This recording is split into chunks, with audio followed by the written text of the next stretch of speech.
Two guys graduate college in the US. Both land decent jobs making around $75,000 a year. Jake moves into a nice apartment, gets a car loan, upgrades his phone every year, eats out a lot, and puts most things on his credit card. Nothing crazy, just normal American lifestyle. Mike does things a little differently. He still enjoys life, but he keeps his rent low, drives a used car, and automatically saves a portion of every paycheck before spending anything. Now, fast forward 10 years. Jake is still working the same job, still making decent money, but somehow he's always broke. Credit card debt, car payments, no real savings. Mike? He's not a millionaire yet, but he has investments, a solid savings account, and options. He's not stressed about money anymore. Same country, same salary, same starting point. So why did their lives go in completely different directions? It wasn't about how much they earned, it was about the small financial habits they repeated every single day. One of the biggest reasons people struggle financially, even with a good income, is something called lifestyle inflation. Lifestyle inflation happens when your spending increases as your income increases. Instead of using extra money to build wealth, you slowly upgrade your lifestyle. At first, it feels harmless. You get a raise, so you move into a nicer apartment. You earn more, so you buy a newer car. You start making good money, so eating out more often feels justified. None of these decisions seem like a problem on their own, but over time, they add up in a powerful way. Let's go back to Jason and Marcus. After a few years at work, both of them started earning more, around $90,000 a year. Jason decided it was time to level up his life. He moved into a luxury apartment, leased a brand new car, and started going out more often. His monthly expenses increased quickly, but he didn't think much about it because his income had also increased. Marcus made a different choice. Even though he could afford a nicer lifestyle, he kept his living costs relatively stable. He stayed in a modest apartment and drove a reliable used car. Instead of increasing his spending, he increased his savings and investments. 5 years later, the difference became clear. Jason was earning more than ever, but still had no savings. Every dollar he earned was already committed to bills and lifestyle expenses. Marcus, on the other hand, had built a strong financial foundation. This is exactly what lifestyle inflation does. It quietly traps people. The moment you increase your spending to match your income, you eliminate your ability to build wealth. A lot of people fall into this trap because of social pressure. You might feel like you need to keep up with friends, coworkers, or people on social media. If everyone around you is upgrading their lifestyle, it feels natural to do the same. But here's the truth. Wealth is not about looking rich, it's about being financially secure. Many people who appear wealthy are actually living under heavy financial stress. Expensive cars, big houses, and luxury items often come with large payments and long-term debt. Meanwhile, many truly wealthy individuals live surprisingly modest lives. They focus on keeping expenses low and investing the difference. A simple example is something as small as daily habits. Buying a $5 coffee every day might not seem like a big deal, but over a year, that's over $1,800. Over 10 years, it becomes a significant amount, especially if that money could have been invested. Now, this doesn't mean you should never spend money on things you enjoy. The goal isn't to remove all enjoyment from life. The goal is to be intentional. Ask yourself, am I spending this because I truly value it, or am I spending it because I can afford it right now? That one question can change everything. Avoiding lifestyle inflation doesn't mean staying stuck, it means growing wisely.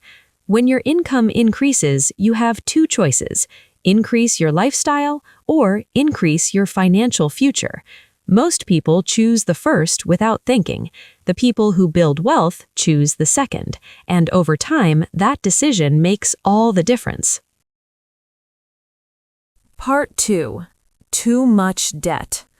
Debt is one of the most common reasons people stay stuck financially, even when they earn a good income. In the US, debt is everywhere. Credit cards, car loans, student loans, personal loans, it's all normalized. Most people don't even question it. They just accept monthly payments as part of life. But here's the problem. Debt quietly steals your future income. Let's go back to our example with Jason and Marcus. Jason started using credit cards early. At first, it was small, buying clothes, eating out, covering things he couldn't quite afford that month. Then he financed a car. Then he upgraded his phone on a payment plan. Over time, he built up multiple monthly payments. Individually, each payment didn't seem like a big deal. $120 for a car, $80 for a phone, $300 for credit cards. But together, they added up to hundreds, sometimes over $1,000 per month. Marcus took a different approach. He avoided unnecessary debt. If he couldn't afford something, he waited. He bought a used car in cash. He paid off his credit card every month. He kept his financial obligations low. Now here's where things get interesting. Let's say both of them had an extra $500 per month. Jason used that $500 to pay off debt, especially credit cards with high interest rates, sometimes 18 to 25%. Marcus invested that same $500 into the stock market, earning an average of around 7 to 8% annually over time. After 1 year, Jason equals back to zero, just paid off debt.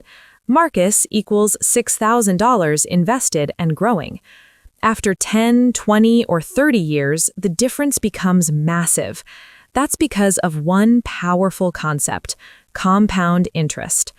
Debt works against you. Investing works for you. When you carry high-interest debt, your money is working for the bank. When you invest, your money starts working for you. This is why credit card debt is especially dangerous. It grows fast and keeps people trapped. Another issue is that many debts are tied to things that lose value over time. Think about cars. A new car starts losing value the moment you drive it off the lot, yet many people take out loans to buy them, meaning they're paying interest on something that's going down in value. That's a losing situation financially. Now, not all debt is bad. For example, a mortgage can be useful because real estate can increase in value. Student loans can be beneficial if they lead to higher income. But even then, the key is control. The goal should always be to minimize unnecessary debt, especially high-interest consumer debt. Here's a simple mindset shift. Before taking on debt, ask yourself, is this helping me build wealth, or is this just making my life look better temporarily? If it's the second option, it's probably not worth it. Many people don't realize how much stress debt creates until they're deep in it. Monthly payments limit your freedom. They reduce your ability to save, invest, or take risks. When you remove debt, something powerful happens. You create space. Space to save, space to invest, space to breathe. That's why one of the most important financial goals, no matter your age, is to reduce and eliminate unnecessary debt. Because once you do, your money finally starts working for you instead of against you. One of the simplest habits, and most overlooked, is tracking your money. Most people don't do it. They have a rough idea of what they earn and maybe a general sense of their bills, but they don't actually know where their money is going. And that's a problem. Because if you don't track your money, you can't control it. Let's look at a simple example. Imagine you check your bank account and feel like you didn't spend much this month. But when you actually go back and look at your transactions, you realize $200 on food delivery, $150 on random Amazon purchases, $100 on subscriptions you forgot about, $80 on coffee and snacks. Suddenly, that's over $500 gone without you even noticing. This is extremely common. Humans are not good at estimating spending. We tend to underestimate how much we spend and overestimate how much we save. And in today's world, it's even easier to lose track. Think about how we pay for things now. Tap your card, use Apple Pay, order online. There's no physical feeling of money leaving your hands. Years ago, when people used cash, spending felt different. You could literally see your wallet getting thinner. That created a natural limit. Today, spending feels almost invisible, and that leads to overspending. Jason never tracked his money. He assumed he was doing fine because he was earning a decent salary, but every month his money seemed to disappear. Marcus did something simple. He tracked his expenses. Not in a complicated way, just a basic system. He reviewed his spending weekly, he categorized expenses, rent, food, entertainment, etc. He looked for patterns. That alone gave him clarity. Once you know where your money is going, you can make better decisions. For example, you might realize you're spending too much on eating out. You might notice subscriptions you don't use. You might see opportunities to save without sacrificing much. Tracking doesn't mean restricting your life. It means understanding it. Think of it like checking your health. If you never step on a scale, you won't notice small weight gain over time. But if you track it regularly, you can adjust early. Money works the same way. Small leaks become big problems over time, but only if you ignore them. Here's the good news. Tracking your money doesn't have to be complicated. You can use a simple app, use a spreadsheet, or even write it down. The method doesn't matter. Consistency does. A good starting point is this. At the end of each week, take 10 minutes to review your spending. That's it. Over time, this habit alone can completely change your financial situation because awareness leads to control, and control leads to progress. Part 4. Investing early. Now let's shift from mistakes to what actually works. One of the most powerful habits for building wealth is investing early. Not investing perfectly, not investing huge amounts, just starting early. Time is the biggest advantage you can have when it comes to money. Let's go back to Jason and Marcus again, but this time focus on timing. Marcus started investing at age 22. Not a lot, just a few $100s per month. Jason waited until his early 30s to start. By then, he was earning more money, so he invested larger amounts. You might think Jason would catch up quickly, but here's the surprising truth. Marcus still ends up with more money in the long run. Why? Because of compounding. A equals P times 1 plus R to the time T. This formula shows how money grows over time. The longer your money is invested, the more it multiplies. Even small amounts can grow into large sums if given enough time. For example, investing $200 a month starting at age 22 versus $400 a month starting at age 32. Even though the second person invests more monthly, the first person often ends up ahead because of those extra 10 years. That's how powerful time is. Many people delay investing because they think, I don't have enough money yet. I'll start later when I earn more. But waiting is expensive. The earlier you start, the less you need to invest overall. Investing early also builds discipline. It turns saving into a habit instead of something you do occasionally. And today, investing is more accessible than ever. Retirement accounts like 401ks, apps that allow small investments, index funds that require minimal knowledge. You don't need to be an expert to start. You just need to begin. Because when it comes to investing, time matters more than timing. Part 5. Pay yourself first. One of the simplest but most powerful habits is this: pay yourself first. Most people do the opposite. They get paid, spend money, save whatever is left. Usually nothing. Paying yourself first flips that order. You get paid, save, invest first, then spend what remains. Let's say you earn $1,500 every 2 weeks. Instead of spending freely, you immediately set aside $200 for savings, $100 for investing. Now you live on $1,200. This guarantees progress.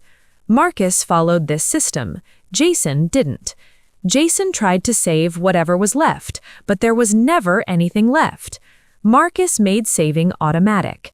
That's the key, automation. When you remove the need to decide every time, you make consistency easier. Even small amounts matter. $50 per paycheck, $100 per paycheck. Over time, it adds up significantly. This habit also changes your mindset. Instead of treating saving as optional, you treat it as necessary, like rent or bills. And that's what builds wealth over time. Part 7. Mindset and practical steps. Finally, let's talk about mindset. Two people can earn the same income but think completely differently about money. A scarcity mindset says, I might lose money. I should avoid risk. An abundance mindset says, money can grow. I can learn and improve. Your mindset shapes your actions. To move forward, focus on simple steps. Create a basic budget, eliminate high-interest debt, start investing, even small amounts, live below your means. You don't need to be perfect, you just need to be consistent. Because at the end of the day, wealth isn't built by income, it's built by habits.